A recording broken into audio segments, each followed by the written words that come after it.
There's a way to win millions in Baccarat, and I'm going to show you how to do it. This is the exact strategy that A-list poker pro Phil Ivey used to win over $20 million from 2 casinos back in 2012. And in addition to showing you the strategy, I'm going to show you how to test the strategy over millions of hands using a simulator that I created. Do you have what it takes to win millions at Baccarat? Let's find out today on JackAce.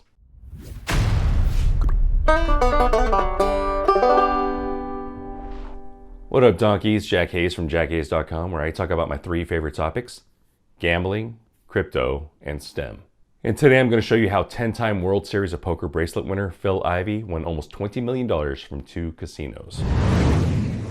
Ivey and his associate Cheung Yin's son was able to exploit a flaw in the casino's cards using a technique called edge sorting. The casinos used branded cards made by Gemico that had a noticeable flaw. The card backs weren't perfectly symmetrical, so when you looked at them closely, you could see one edge where the pattern was cut in half and the other edge where it was fully preserved. And typically, when cards are miscut in this fashion, it means that all the cards will have this same flaw. It's like the famous inverted Jenny stamp that was printed upside down for a period of time before the problem was corrected. This was most likely a case of poor quality control that allowed this defect to ship. I just did it as a joke, but they're going out like that. I don't know what to do. So since this defect was present on nearly every card, it's possible to set up the entire shoe with certain card ranks oriented one way and the other ranks flipped the other way. And since casino shoes often expose one edge of the card in a small window, it's possible to know what the first card of the next deal will be. And for a standard Baccarat deal, the first card of the next hand will always go to the player first. And if you check the site wizardofodds.com, you can see the odds of winning the banker and the player bets when you know what the first card of the next hand will be. When we look at these probabilities, it's pretty easy to see that the cards 6, 7, 8, and 9 favor the player bet. And the face cards and ace through 5 favor the banker bet. So a pretty straightforward approach would be to orient the 6s through 9s one way and the remaining cards in the other. But getting hundreds of cards oriented the way you want them is a lot easier said than done. So how did Ivey and son manage to do it? Greed, stupidity, and a little sprinkle of racism. Normally, casino procedures are put in place to prevent cheating and exploitation by both patrons and casino staff as well. For example, instead of using a standard bridge riffle you might use at a home game, casino dealers riffle cards using the corner of the deck facing themselves so no customers can try to track cards that are exposed. And they also burn cards to mitigate the effects of marked cards. Normally, a dealer will cut the 8-deck shoe in half and rotate one of the stacks 180 degrees before shuffling or inserting the cards into an automatic shuffler. This is meant to prevent this exact type of exploit. And stupidly, this was not standard practice at the casinos that Ivey hit. But the hardest part of this scheme was getting the casinos to agree to rotate or flip certain cards a certain way. And I think this is where the racism came in. Ivey's associate, Kelly's son, is the daughter of a wealthy Chinese manufacturer and is often clad in Louis Vuitton, Chanel, and Hermes. So I've just been informed by my wife listening in the next room that I don't know how to pronounce any of those brands. Casinos are known to make concessions to these large gambling whales who have eccentric and sometimes superstitious requests. Most of the time, these requests are benign, like if they want a certain brand of bottled water in their hotel suite, or they might want a bowl of M&Ms with all the brown ones taken out. So of course, when this wealthy Chinese woman has a special request to turn cards a certain way, how does the casino decide what to do? Sure, this is unusual and against standard practices for the casino, but I'm sure Ivey played up the fact that Sun was a highly superstitious Asian woman who would not feel lucky enough to gamble if her expectations weren't met. So they let her and Ivey play. Now, was this racism? Maybe? That's racist. It's a pretty common trope that all Asians are really superstitious. Is that true? Not really. I mean, look at me. I'm not superstitious at all. I'm not superstitious, but I am a little stitious. But I can't imagine them letting the two play with all these rule changes if Ivey's associate looked more like Sheldon Cooper instead of Bling Empire. And these concessions probably seem very specific and targeted at the orientation of the cards, but they were probably disguised in a sea of other red herring requests that just made Sun seem eccentric and overly superstitious. So greed, stupidity, and yes, a little bit of racism were all factors in both casinos allowing this to happen. So how'd they rotate the cards? Some casinos allow the players to touch and even deal the cards in Baccarat. If Ivey and son were able to handle the cards themselves, rotating them wouldn't be much of an issue. You just make sure all the cards you want are oriented in the right direction. But if the dealer was responsible for handling the cards, you'd have to instruct them in a way that wasn't completely obvious. So if they wanted the dealer to change the orientation of the card, they'd ask the dealer to flip it from the side. And if they wanted to preserve the orientation, they'd ask the dealer to flip the card the long way. So that's basically the how of the scheme. But just knowing that they could use edge sorting to group certain ranks together isn't really enough to know that the game is beatable. And that's why I've written a simulator to run millions of sample hands to test out various ways to attack this game. And here's that simulator. So this is the edge sorting simulator on JackAce.com. The URL is edgesorter.jackace.com. And here you see the 10 different ranks up at the top, and you see an unbalanced card under each one. So the face card, aces 2, 3, 4, and 5 have a wide margin on the top, and 6, 7, 8, 9 have a wide margin on the bottom. So this is what you would see as it comes out of the shoe. Here, when the narrow edge is exposed, we are going to bet $100 on banker. When the wide margin is exposed, we're going to bet $100 on player, and we're going to see why in a second. I'm just going to click Run Simulation. This should take about 1 second. And as you can see, when we see that wide margin, we bet on the player side. When we don't see that wide margin, we bet on the banker side. And that gives us about a 6.9% advantage. We've wagered $100 million, and we've won $6.9 million here. When the wide margin came out, we won the player bet around 45%. When it's a 6, 48%. When it's a 7, 54%. When it's an 8, and 56% when it's a 9. And that's kind of what we would expect with the 8 and 9 being the player's first card. Very often you're going to get a 10, which would give you a total of 9 or 8.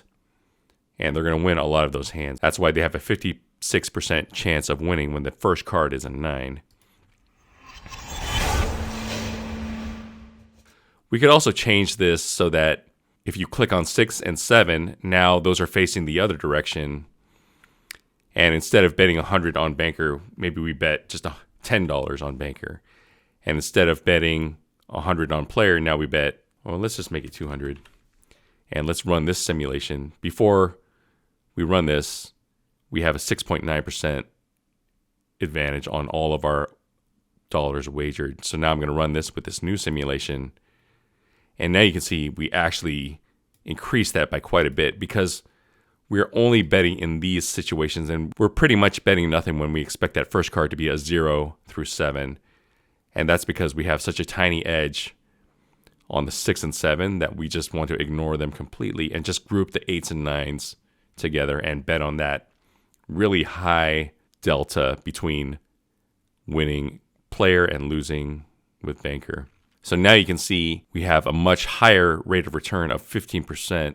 We can actually drop this down to 0 and just bet everything on player and just sit out basically when we don't have that advantage. So now we have a 19% advantage, so much higher. But if you were to play this way in a casino, it would be very suspicious, obviously.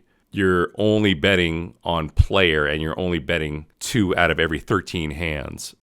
You're going to be a lot less suspicious if you're betting $100 on banker and $100 on player. So that's probably what Ivey and Sun were doing. Now, what's interesting is the tie bet is most likely to happen when you have a 6 or a 7 showing. So we can flip just those 2 cards and we can ignore the banker bet. We can ignore the player bet. And when the 6 and 7 are going to come out, we can bet, let's say, $100. So we're going to be betting about 2 out of every 13 hands, and let's see what happens. Interestingly enough, we still lose money, even with the added information of knowing that we have the best chance of getting a tie. We are still going to lose money on that bet. That is how bad the tie bet is in Baccarat. So keep that in mind if you ever get the urge to bet on the tie bet in Baccarat. I believe the expected loss on the tie bet is something like 14%. Here we have the additional information of knowing that the first card is going to be 6 or 7, the 2 cards that are most likely to get a tie, and we still can't make money off of this bet. If that tells you anything, that tells you to not bet on the tie bet in Baccarat. Let's go back to our optimal strategy And we're going to bet $100 on banker and $100 on player when we know it's 6, 7, 8, 9. And we run this again and we get, about 6.7% advantage over the house. Now, one thing to know is that you can't be sure that all of the cards are facing the correct direction. Because at the beginning of a Baccarat shoe, they burn several cards. They flip over one card, and based on that number, they burn that many cards. So if they flip over an 8, they burn 8 cards in addition to the card that they flipped over. And also, there are a number of cards that never get dealt because they're behind the cut card. And you may or may not have the opportunity to straighten those cards out, and some cards may not be readable. Some cards may not have the flaw that allows you to edge sort them. And some cards you may mistakenly tell the dealer to flip it the wrong way. So you will never have 100% accuracy. So I've added this accuracy text box here where you can change it between 51 and 100%. A completely random deck is always going to be oriented around 50% correct because they are probably evenly distributed. It's probably going to be around 50%. So it doesn't make sense to allow this number to be under 50%. So let's see what happens when we change this to 90%. And let's compare that to this 6.7% advantage over the house that we have here. So I'm going to run this simulation. So now you can see our advantage has dropped to 5.4%. And that's still really good, right? If you were counting cards in blackjack, overall, you're going to have an edge over the house of around 2%. So having a 5.4% advantage over the house with only 90% accuracy, that's incredible. So let's see what happens if we drop this even more. I'm going to drop it down to 80%. And now we still have a 3.85% advantage over the house. And that is still incredible. So you can have 20% of the cards going the wrong way, and you'll still have almost a 4% advantage over the house. And let's drop this even more to 70% and see what happens. You still have a 2.2% advantage over the house, and that is still incredible. That is more than what people get kicked out of casinos for counting cards for. And what's amazing is you can even go down to 65%. And you still have a 1.36% advantage over the house. That is bigger than the house's advantage for the player bet in Baccarat when you're just playing randomly. Even with only 65% of the deck being correctly sorted, you still have a very good edge over the house. And this is what Phil Ivey and Kelly's son experienced at Crockford's and Borgata when they took them for around $20 million. Most likely, they probably had something like 80% of the deck sorted correctly or readable. And as you can see, that's a good 3.7% edge over the house. So you can do whatever you want with this simulator. You can flip all the cards the other way and bet the wrong way and see what happens. Now you're going to have a very bad 6% disadvantage to the house. And it's not perfectly symmetrical because the bets aren't exactly the same. You would somewhat expect it to be symmetrical, but you do get penalized for betting the banker and winning because of that 5% commission that they take on hands that you win with the banker. So that's the reason why when you flip things the other way but bet the same, you don't have that negative 6.7%.